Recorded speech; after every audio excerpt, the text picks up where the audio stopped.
अध्यक्ष महोदय, रणधीर शर्मा जी मेरी कॉन्स्टिट्यूंसी के दामाद हैं।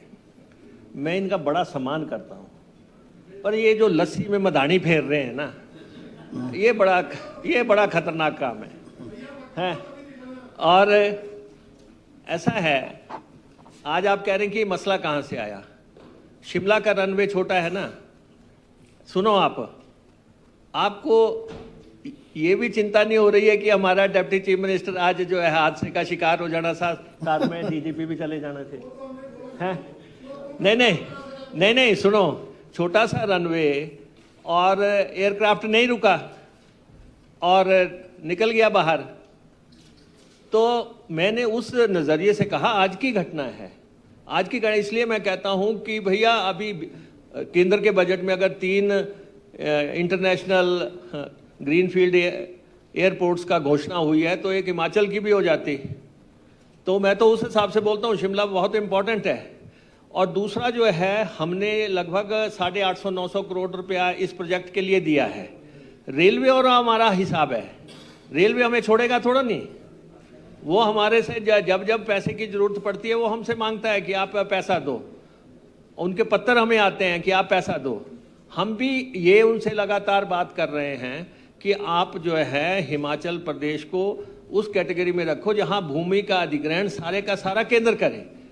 तो इसलिए बाकी जो जहां की बात है, अगर आपको लगे कि जी रेल लाइन का काम रुक गया, रेल लाइन का काम नहीं चल रहा है, 19 पुलों का काम चल रहा है, सारा जो है लगातार डायलॉग चल रहा है। अभी भी हम रेलवे मंत्री से जो है मिले हैं, उनसे हमने यही आग्रह किया है कि रेल लाइनें हमारी जो है, अगर आप बिलासपुर से आगे लद्दाख तक तो ये स्ट्रेटजिक रेल लाइन है, ये तो आर्मी के लिए ज़रूरी है।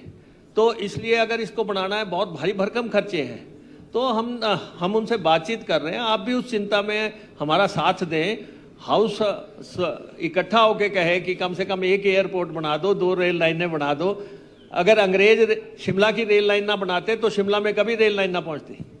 तो इसलिए पैसा जब आप कहेंगे और हमारे जमाल साहब कहेंगे कि रेलवे के लिए ये दो फलां दो, हम बिल्कुल खुले हैं। जो बिलासपुर तक रेल लाइन पहुंचाना हमारी प्रायोरिटी है और डायलॉग हो रहा है 2027 में ये रेल लाइन चल पड़ेगी और काम नहीं रुकने देंगे। और जो बाकी जो है पूरी स्टेट में ये पैसा हमारा है। किसी भी अफसर के पास अगर पैसा जमा है, अगर पूरे स्टेट में किसी भी डिपार्टमेंट के पास, किसी भी अफसर के पास पैसा जमा है तो वो अनधिकृत है। ट्रेजरी जो है सही जगह है, ट्रेजरी में पैसा जमा होगा। जिसको जब जरूरत पड़ेगी वो पैसा ले ले। हम भी ले रहे हैं, हमारा बल्क ट्रक पार्क का है, हमने मांगा, हमें पैसा मिल गया।